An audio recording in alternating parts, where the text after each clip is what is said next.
It is clear that she is having her freaking Michael Jordan moment right now. We believed we had seen everything Caitlin Clark had to offer, but then she leveled up once again. Yes, it's just the preseason.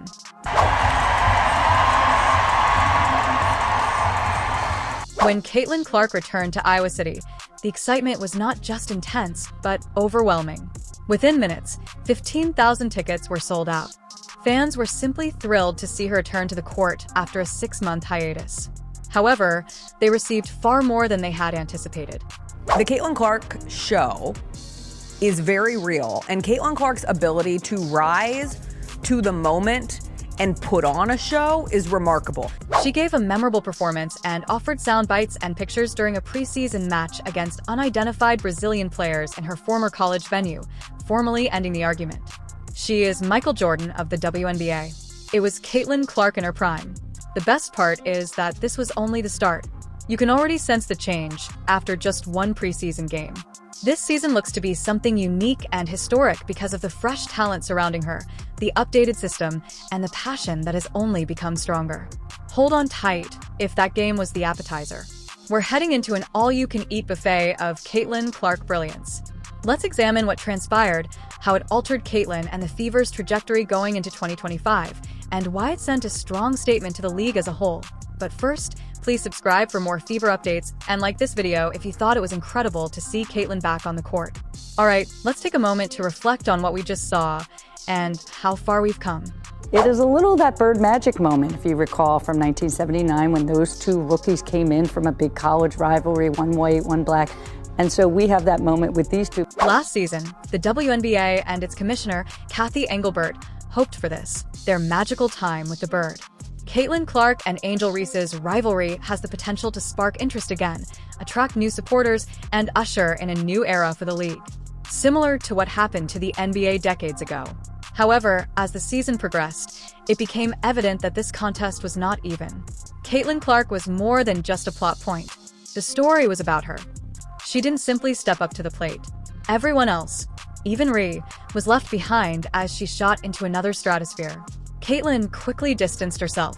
She earned Rookie of the Year by a nearly unanimous vote, set 62 records, and led a team with the first overall choice into the playoffs. Emphasis on close since the sweep had to be ruined by one hater, of course. Yes, Angel had a strong debut campaign, but the highlights were frequently the lowlights. Clips of erratic play, missed layups, and difficulties at the rim. Although rebounding is fantastic, let's face it, it doesn't have the same impact as deep threes and spectacular passes. And the bigots failed to understand that. It's for amusement. Picked up now by Dee Richards as she's into the ball game. Richards on the floor. Clark, the step back three just below the logo. Highlight reel plays, which no one else can do, are what fans want to witness. The moments that make you jump out of your seat, the impossible passes, and the deep daggers. Every night, Caitlin Clark delivers on that promise. She provides the vigor. She makes the audience come alive. Above all, she makes the sport better. It goes beyond statistics. It has to do with aura. Making people watch and care is the goal. Furthermore, Caitlin is not simply a basketball player. She puts on a performance. I've said it a million times. It's a broken record, but Caitlin Clark just being a different level of entertaining. I mean, she's the most entertaining basketball player on the planet, in my mind. And it was simply too much for the old guard to handle. They claimed Caitlin wasn't dominant when she was a rookie and led the league in assists. When she was named the year's top athlete, they inquired, why couldn't they have put the whole WNBA on that cover? They protested that it was inappropriate when she received 41 nationwide broadcasts. Kind of crazy. I mean, it doesn't have to be where you're taking games away from Indiana, but I think you can raise the level of TV games for the other teams as well. They completely missed the point.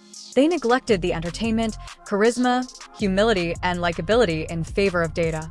They failed to recognize that Caitlin Clark is more than simply a statistic.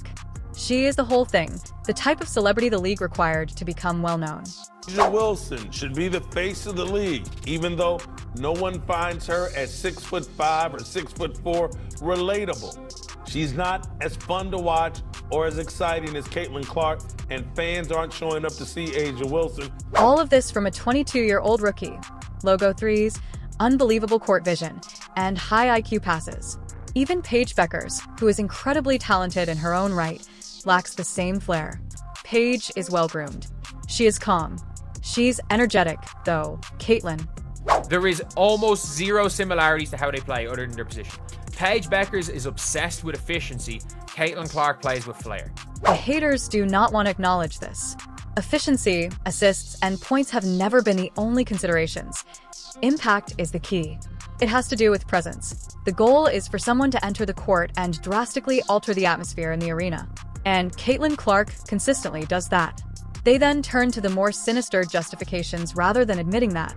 But she was a white girl from the middle of America. The fact that many of her admirers are from the Midwest and only support her because of her race is one of the most outspoken talking points. Furthermore, let's be explicit. Caitlin is adored in Iowa. There's no question about that. The preseason game was sold out in a matter of minutes. The mere fact that Kate Martin played with Caitlin helped propel her jersey to the 4th most sold position. However, it is absurd to act as though that is the end of it. She has a far wider reach. Caitlin Clark is popular all across the world. She is only surpassed by Steph Curry as the number 2 jersey in all of basketball. She is attracting followers from abroad and amassing views that the league has never seen before. This is not mania in the Midwest. It's a global movement. Oh, it's only Middle America. It's only Middle America. So what the hell does Middle America have to do with the fact of calling it White America? Caitlin Clark is a phenomenon. This is Uganda. We are looking at Uganda right now. And there are people wearing there are a bunch of girls wearing Iowa t-shirts. It is evident to those outside the WNBA bubble. Jealousy, however, continued to try to stop her within the league. However, that might be ending. Follow the money, as they say. First time in history, WNBA games will be played in the United Center. The Chicago Sky will host the Indiana Fever at the UC. To meet the demand, other teams began relocating their games against the Fever to NBA facilities in addition to the record-breaking 41 national broadcasts. The preseason matchup with the Brazilian national team followed. Within minutes, 15,000 tickets were sold out. These WNBA figures are abnormal. These are the numbers for Caitlin Clark. And the events of that game only served to highlight that. The Caitlin Clark effect was once again quite evident.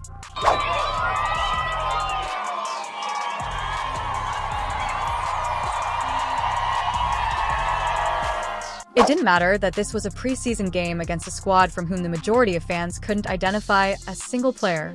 For the chance to see Caitlin Clark back in Iowa, fans were paying a hefty price, hundreds of dollars per seat.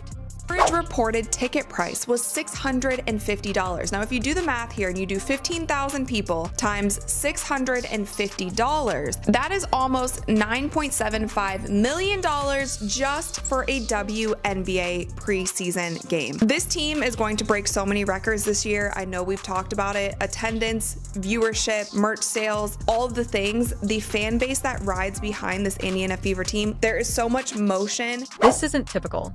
This league has lost money each and every year. Last year alone, it lost $40 million.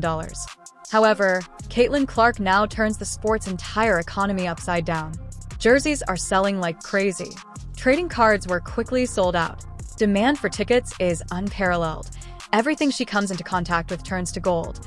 However, the dispute was put to rest by what transpired on the court. In just one preseason game, Caitlin Clark made it clear to everyone why all the excitement is there.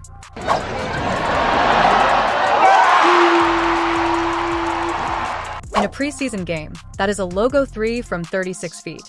The internet then suddenly took off. 30 seconds left in the third quarter, right before Caitlin Clark was about to come out of the game and be done for the night, she hits her signature logo 3 from 36 feet. Yes, I said it. 36 feet. She was actually behind her signature logo that was on the court. Fans came to see Caitlin Clark. And what does Caitlin Clark do? Pulls up from the logo for her first 3, and then ultimately her last 3 of the game is the one right behind her number 22 logo on the court. Like, she is that girl. A shot from outside your own logo is one of the most badass things ever. This was a moment that will never be forgotten. Just where she broke the NCAA scoring record, Caitlin Clark made a 3-pointer from behind. The audience went completely crazy. Chills, yelling fans, and goosebumps. It was preseason, yes, but it was unique. It served as a reminder of why everyone adores Caitlin and was a full circle moment. Her flair, her composure, and her capacity to perform well under pressure even when it doesn't technically qualify. Above all, it set a precedent and served as a message to the other WNBA players. She is better than merely back. The actual game, complete dominance. The blowout came from the jump. Brazil had no chance at all. However, what took place following the game? We experienced the Jordan moment at that point.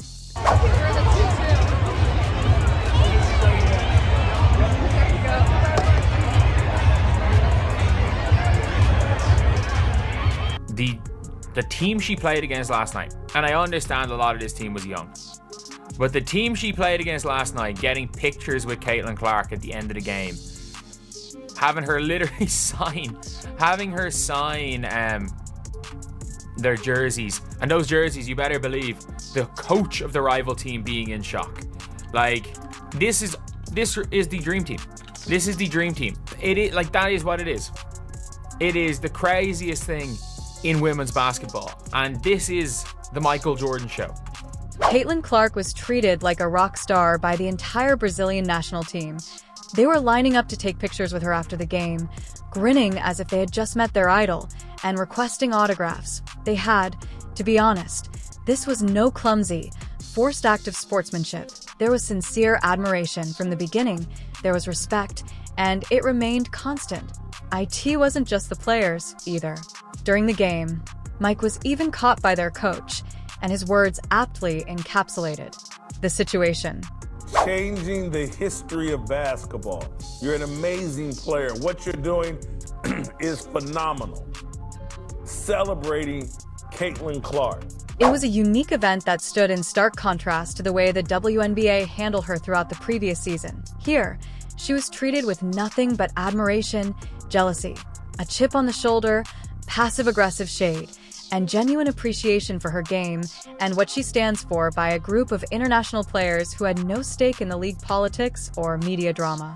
Why does someone from Brazil, who isn't directly benefiting from what Caitlin Clark has done for the WNBA, why is he celebrating her more enthusiastically than the overwhelming majority of coaches, players in the WNBA? This demonstrates that, like Michael Jordan's, Caitlin's appeal is worldwide, as I have stated. And that's the main distinction between the current situation and the comparison of Bird Magic. The NBA was saved domestically by Bird and Magic. They revived it from obscurity, packed stadiums, and ignited the contemporary NBA. Jordan, however, turned it into a worldwide sensation. Exploded the National Basketball Association. Magic and Larry elevated it, and Michael Jordan put a rocket up its ass. Last season was the Bird Magic moment, if we may use that term. However, this year marks the start of the Jordan period. At this point, the WNBA expands internationally rather than just growing, because Caitlin's star will only get brighter this year with the new Fever team. Rodman had his Pippen, and Michael Jordan had a bench that knew just how to make the greatest of all time better. Caitlin Clark now has a terrific supporting cast of her own. The Fever overhauled the roster during the offseason. Rather than only making adjustments, they sought out shooters, energy players, veterans, and champs. Even though it's only preseason, the difference is already noticeable. Have you guys been explicit so far about wanting to win a championship this year? And Absolutely. What does success then look like? I mean, is that championship. Success? Yeah. Ultimately, the turning point that cemented Michael Jordan's legend was his championships. And that's been the only talking point the critics of Caitlin Clark have. Because she didn't take home a title, they claim she isn't the college GOAT. Even though the sports books have named her the MVP favorite, they contend it is too soon to declare her the WNBA's face. Why, since she hasn't earned the major prize? Here's the problem, though. Changes are beginning to occur in the WNBA media. They are gradually coming to understand what the rest of us already know. Neither New York nor Vegas are home to the league's most dangerous squad. Indiana is the location, IT is felt by the players in the league. The coaches are aware of it, and soon, the whole sports community will as well. There won't be any more discussions if Caitlin Clark takes home a championship and adds an MVP to her name. And oh, more exclusions. IT won't merely solidify her legacy. IT will usher in a new era for the WNBA, one that is already beginning. they're going to go crazy for you too. They're going to have your backs. Like, they want to cheer for you. They want to buy your jersey. They're going to have signs about you. They want your autograph. They want a high five from you. And I think that's what I appreciate about them the most, is like, they want to cheer not only for myself, but everybody else on this team. Each and every player in the league gains when Caitlin Clark is successful. She's doing more than just promoting herself. She's filling arenas, attracting new fans, and turning casuals into ardent fever and eventually WNBA supporters. Yes, all of the boats in the harbor are being lifted by the rising tide. You have to assume that the league, at least as an organization, has given up trying to control the excitement and is done resisting. The numbers are visible to them. They sense the change. Caitlin is more than a spark. She's a fireball. The WNBA's future has arrived. There is no denying her influence. This goes beyond simply increasing viewership or selling a few more shirts. She is working on a much larger project. The league is becoming worldwide thanks to her. She is bringing about a cultural shift. She is doing more than only saving the game. She's making it better. Caitlin is the Michael Jordan of the league. Perhaps more significantly, though, she is creating the foundation that will motivate and introduce the future Kobe's, LeBron, and Steph's only in the women's competition this time. History is being witnessed by you in real time. Don't assume anything. Savor each moment. Say hello by leaving a basketball in the comments if you're still here. Thank you for viewing.